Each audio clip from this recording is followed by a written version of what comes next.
로드앤로드 라디오 시즌2 보이는 라디오 Q&A입니다. 목사님 하나 연결해서 여쭤보고 싶은 게요. 그러니까 사실 이제 대부분이 작은 교회고 이제 그 개척의 시기를 어떻게 보면 이제 돌파하기 위해서는 좀 이렇게 도움이 필요한 게 현실적인 것 같아요. 그래서 어떻게 보면 거룩한 빛 강성교회에서도 그렇게 개척교회들을 지원하고 섬기시는 사역을 계속 해오셨는데, 요즘에는 이제 좀 어느 정도 규모가 되신 교회에서도 분립개척이라든지 아니면 개척 지원을 하려고 준비를 하시는 교회들이 많더라고요. 뭐 교회를 낳는 교회, 뭐 이런 캐치프레이즈를 걸고 이렇게 준비하시는데, 사실 제가 봤을 때는 이게 어떤 정신, 어떤 목회 철학의 변화가 너무너무 필요한 부분인 것 같아요. 왜냐하면 아까 말씀하신 것처럼 100명이 넘어간 교회가 딱 한 교회였다고 말씀을 해주셨잖아요. 지원을 정말 열심히 했는데도 사실은 그게 물량적으로, 계량적으로 사람들이 말하는 소위 성공이 되지 않을 확률이 있잖아요. 근데 교회에서 지원을 할 때는 어떤 확보된 성공, 아니면 좀 분명한 결과치가 나와야 후원을 계속 하겠다라든지 지원을 계속 하겠다라든지 이런 이야기들을 하는 걸 보게 되는데요. 결론은 그러면 그런 개척을 지원하고 분립을 하려는 교회에서 반드시 준비해야 되는 마인드가 뭘까? 마인드는 노가리 풀지 말고 무조건 해야 된다. 그래서 이제 하면서 자기들이 통계, 데이터가 나와요. 어떤 방식으로 해야 될 것인가. 근데 이제 제일 중요한 건 우리가 장사가 아니기 때문에 남기려고 하면 안 되고 무조건 해야 되는데, 제일 중요한 건 부목사님들을 해야 돼요. 근데 부목사님들을 하면서 따라갈 사람을 한 달 모집하는 게 제일 좋아요. 네. 왜냐면 이분이 사역한 만큼 따라가요. 이분의 인기만큼 따라가요. 네. 못한 사람 안 따라가요.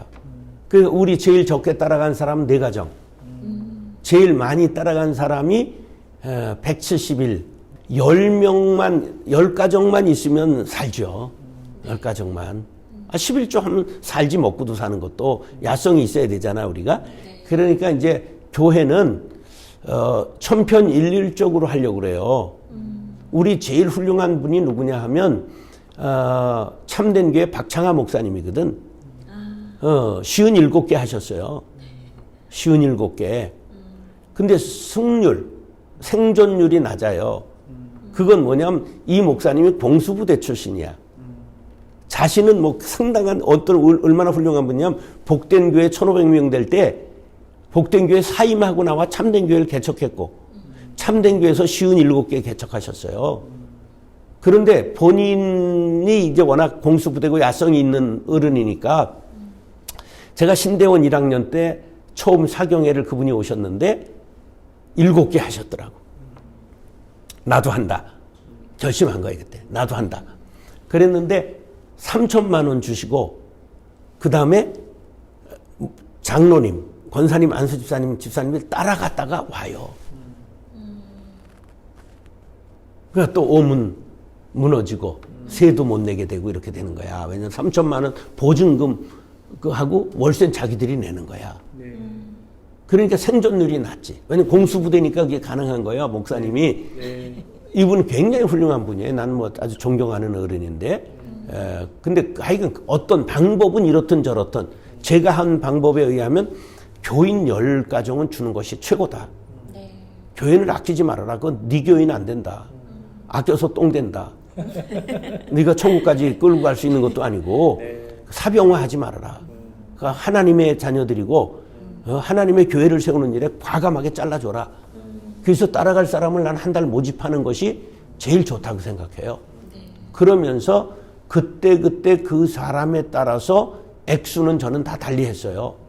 왜냐면 어떤 경우는 교회를 사서 하고, 어떤 경우는 목사님이 은퇴 못해서 집 마련해드리고 빚 있는 거 갚아드리고 인수를 하고 뭐 이런 식으로 방법이 다 다르고 그랬기 때문에, 그러니까 위원회를 만들고 하는 것을 원칙으로 하고 방법은 뭐 이렇게 저렇게 하는데 참고할 사항은 한 교회들이 많이 있기 때문에 그 교회들의 방법론 여러 가지를 갖고 의논해서 하면 되는 거예요.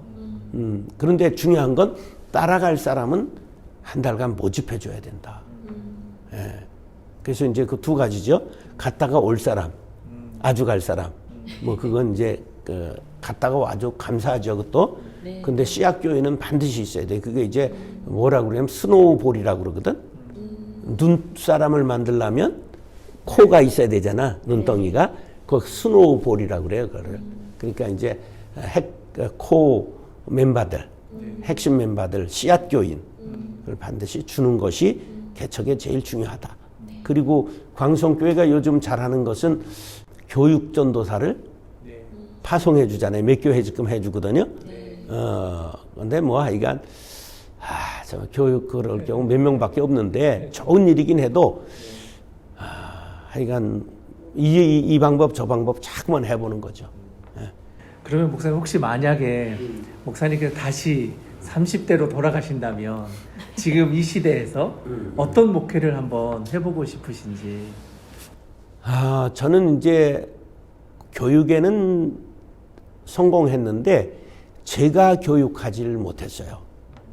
그러니까 처음 어떤 생각을 했느냐 하면 우리 때 온누리교회가 구주 교육을 받은 사람에게만 교회 멤버십을 줬어요. 저도 그렇게 하기로 작정하고 했는데 목 쏟아져 들어오는데 첫 해에 1,050명이 왔어요. 그러니까 그걸 못했어요. 두 번째, 첫 해에 제가 오카는 목사님의 책을 가지고 제자 훈련을 했어요. 근데 교육도 안 받고 그냥 책만 가지고 한 거야. 근데 제가 이렇게 착실하게 공부를 하고 산 사람이 아니거든요. 대학도 하지 않았고 방송통신대학으로 해서 학사 자격을 따서 서울장신 야간을 나왔고 또 민중신학을 했고, 근데 나중에 신대원을 34세 방송통신대학으로 학사 자격을 따서 다시 들어갔거든요. 그러니까 이제 그런 과정을 했기 때문에, 그리고 신대원 들어가도 공부를 하지 않았고 한 달 공부하고 3년 데모하고 끝났거든요. 그러니까 신대원 회장도 했고 굉장히 싸움, 8개월 학교가 문 닫혔을 때 제가 회장이 됐으니까 그래가지고 그걸 풀었고, 또 전국신학대학원 학생대표자 협의회 만들어서 초대 전국 의장을 했으니까 3년간 데모했어요. 그러니까 내가 이렇게 공부를 대학도 그랬고 신대원도 그렇고 체계적으로 한 게 별로 없는 사람이야. 감으로 했지.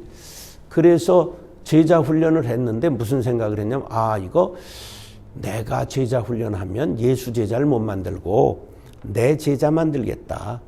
또 교인들의 입장에서는 좀 헷갈리겠다. 왜냐면 교회를 쭉 자라온 사람이니까 교회를 잘 알기는 하면서도 민중신학을 했기 때문에 뭐 다양한 걸 봤거든. 경험이 다양하고 그러니까 막 헷갈리는 거야. 교인들이 이 소리도 하고 저 소리도 하고 하니까 안 되겠다. 그래서 온누리 교회를 통해 가지고 도움을 받아 가지고 1:1 제자 양육을 했어요. 처음에 23명 들어왔고 이태째 10명 들어와서 이제 그거 하고 그다음에 우리가 이제 가르치기 시작해 근간을 했는데, 그때부터는 일체 전 안 가르쳤어요. 알파도 우리 교회가 제일 많이 했어요. 6,000명 했어요. 근데 우리 집사람이 거의 가르쳤잖아요. 전설의 나는 배우지도 않았고 성령 수양회 할 때 한 번 강의하는 거 외엔 관여를 안 했어요. 그러니까 제가 교육적 소양이 없다고 스스로 생각했기 때문에 좀 체계적으로 교인들을 교육하고 조금 만들어 나가는, 정말 하나님의 은혜로 교회가 성장했고 좋은 교회를 할 수 있었지만 제자를 낳고 제자를 파송하고 좀 이렇게 딱 그 교육적 교회를 못 해봤어요. 그래서 그게 좀 아쉬워서 지금 다시 개척을 할 수 있다면, 젊음으로 돌아갈 수 있다면 개척을 하되 좀 교육을 해서 파송하는, 제자를 낳고 파송하고 재생산하는 그런 시스템을 좀 해보고 싶다. 못 해보고 가지 않은 길에 대한 동경이죠.